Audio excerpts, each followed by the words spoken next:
Big Brother legends are out of the house and on the road. The stakes are high, the twists are wild, so let's chase down the drama of The Amazing Race Season 38 with Kinda Unhinged. What's up, guys? Welcome back to my channel. I'm back with another The Amazing Race video, and we are on Season 38, Episode 3. So we begin this episode with a self-drive. So Jag and Jazz, Natalie and Stephanie, and Joseph and Adam all are still teamed up together. So they head to get their next clue, which is about an hour away. So when they reached the clue, they were tasked with the driver's seat twist. So they weren't given information on what they would be doing at the roadblock. They were just told that some teams would have 3 crates, some would have 2 crates, and some would have 1 crates. They didn't know what the crates were going to contain. They didn't really know anything about. So Jag and Jazz did not want to take the driver's seat because they already felt like people were going to think that they were a threat, and this would put even more of a target on their back. So Natalie and Stephanie decided to be in the driver's seat. And they said that the strategy that they used to decide who would get 3 crates and who would get 1 crate was based solely on the fact that they thought that this would be a physical competition. So they gave the teams that had 2 guys 3 crates, the teams that had 2 girls 1 crate, and the teams that were mixed with like a guy and a girl 2 crates is basically what they did. Which honestly, given that they didn't know what the task was, I would say that, that was a pretty good strategy. However, when they got inside the brewery, they found out that they would actually be filling up bottles of beer and crating them and then taking them to be inspected, which seems easy enough until you actually see these people trying to fill up these beer bottles. Like, apparently it's a lot harder than it seems. However, Natalie has had a little bit of experience, so she's doing pretty well in the competition. I can't say the same for Jazz and Adam. They were trying, but I think they were trying to go too fast and it just wasn't working for them. It took a minute to get the hang of it. But just as they are starting to get the hang of it a little bit more, Tucker and Eric show up at the roadblock. And like I said, because Natalie already had the hang of it before the 2 guys did, her and Stephanie finished up first, which would mean that they would have a little head start on the other 2 teams. However, they decided to write down directions for the next spot for their train wreck alliance, because yes, they're in an alliance now. This is officially Big Brother rules, apparently. And I don't know. I understand the camaraderie and the advantage of working with people, but I don't think I would have wasted the time writing down the directions, because honestly, the directions, they had to end up getting more directions anyway. But I don't know. I felt like they wasted time. I would have just left, So just as they're finishing up their directions, Jag and Jazz come out. We check in with Chelsea and Jack, and they are completely lost. They don't know where they're going. They stopped to try to get directions. They're having a tough time. So back at the roadblock, Adam is finishing up his crates just as his blood sugar is getting low and he's having a rough time. So he's hoping that his crates pass the inspection, and luckily they do.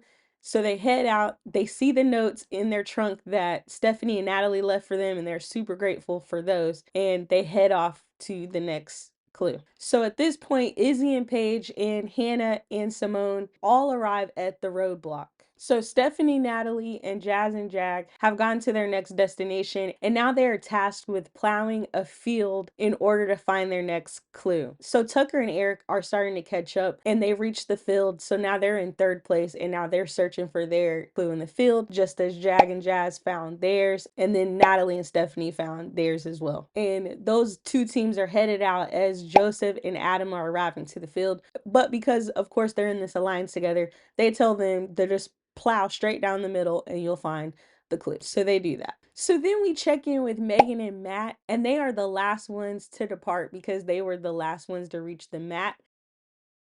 And they are way behind already, because we've got some teams that are finishing up at the field and you guys are just getting started. So they've got to make their 1-hour drive to the roadblock. And they are so chill about it. If it were me, I would be panicking right now, like literally panicking, but they're just like, it's cool. I'm like, okay. So back at the field, Eric and Tucker find their clue.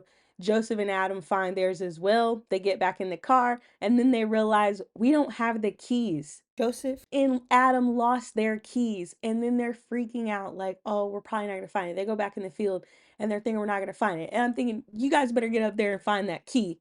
You'll find it. You know where you were. Just go back and look. And just as they were about to give up, they spotted the key. So now their alliance members have reached a second roadblock. So in this roadblock, they're basically playing hockey and they have to score a goal, which once again sounds easy enough, right? Except some of these people have never been on ice skates before.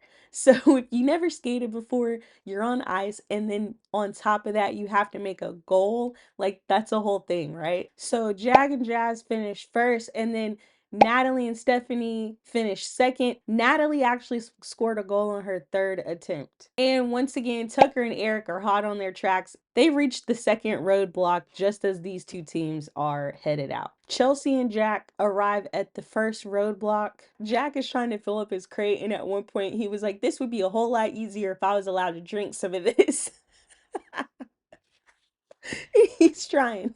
And back at the second roadblock, Tucker is really struggling trying to get his goal. It takes him 12 attempts to finally make a goal, but he does it and they head out. So at the pit stop, Jag and Jazz get there first, but because Natalie's birthday is going to be the next day, they decide that they want to give them first place because they felt like it was a nice gesture and they also felt like it would take a little bit of the heat off of their back. And honestly, I don't think I would have ever gave up first place. I understand that you got to take a target off your back, but I mean, I don't know if I would do it like that. I don't know. You guys let me know what y'all think in the comments. Would y'all give up first place? I just thought that was ridiculous. I don't care if you are in an alliance with them. I'm not giving up first place. So back at the field, Izzy and Paige find their clue, followed by Hannah and Simone. And then we check in with Rubina and Christine. They're actually trying to find this field and we see them miss their turn. Like there was a little sign with an arrow and they drove right past it and they didn't see it and I was screaming at the screen like, "No, you guys missed your turn. You got to go back." So they're lost. So Tucker and Eric get to the pit stop and they are team number 3. So back at the second roadblock, Joseph is desperately trying to get his goal so they can move on. And it takes him 20 attempts before he is able to actually get a goal. So Izzy and Paige and Hannah and Simone are each at the second roadblock. And at one point, Hannah says, "Oh, I'm feeling good about this because Simone, she knows how to skate. Like she actually took lessons. So this should be easy for her." And then we see Simone fall. That was hilarious. So we check back in with Rubina and Christine, and they are still lost. And now Rubina is upset. She's crying because she feels like she's letting her sister down because she doesn't know where she's going. So Christine decides that she'll take over driving so that maybe they can get back on track. They ask for directions.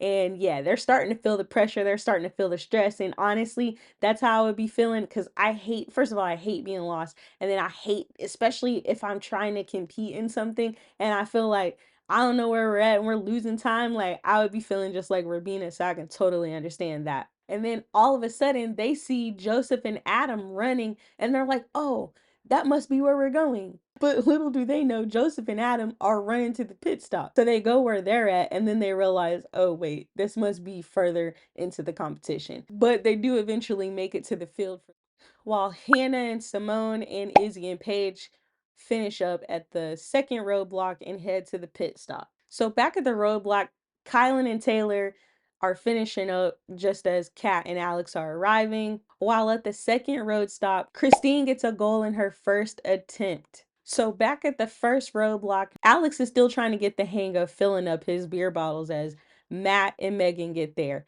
And Matt figures it out so quickly. He realizes what he's doing so fast. He catches on so quickly. He fills his up so quickly. Like Alex already had a head start on him, and Matt gets in there and finishes up his before Alex is done, but he's wandering around looking for the guy that's supposed to check it, and the guy is up in the front, he's in the back. And then Alex finishes up his and goes and gets his checked. And I'm like, Dag, you could have beat him. You could have beat him.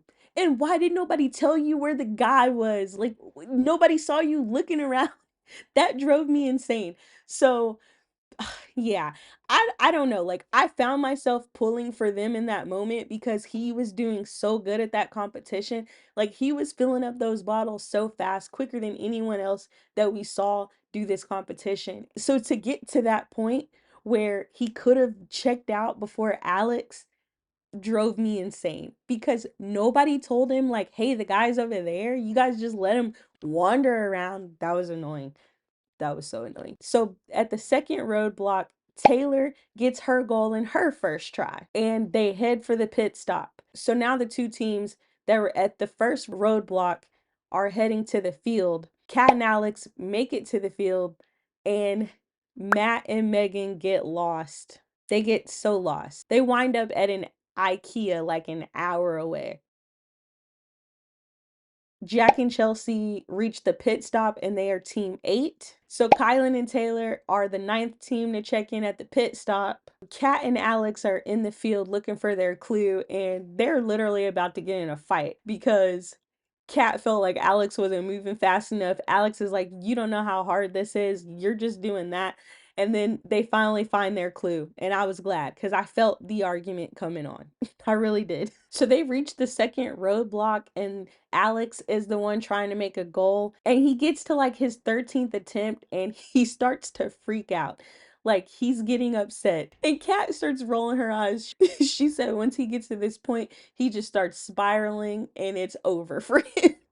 And it was like he was having a meltdown. Like the more and more frustrated he got, like he was just over it. And Kat was also over it. She was over him and his antics. She was like, you could tell she wanted to be like, if you don't just get up and keep trying so we can move on, like, are you just gonna sit up here and cry this whole time? And she was like, I hope Matt and Megan are somewhere lost because she was starting to lose the faith in Alex. And so was I. I mean, he was like on his knees. I mean, it was a whole thing. I'm like, dude, get up. Come on. What are we doing here? Hurry up. Get your ass up. Oh. So finally, on his 25th attempt, he makes the goal and they head to the pit stop. And they are team number 10. And Phil said, "What are you guys trying to do? Make me wait here all night?" And then poor Matt and Megan, they never even got to make it to the pit stop because Phil met them at the field. They already knew their fate. They already knew they were eliminated. So they were eliminated right there in that field. And that was pretty much it for this episode. Thank you guys so much for watching. If you want more of the Amazing Race content, please subscribe. And if you like this video, please hit the like.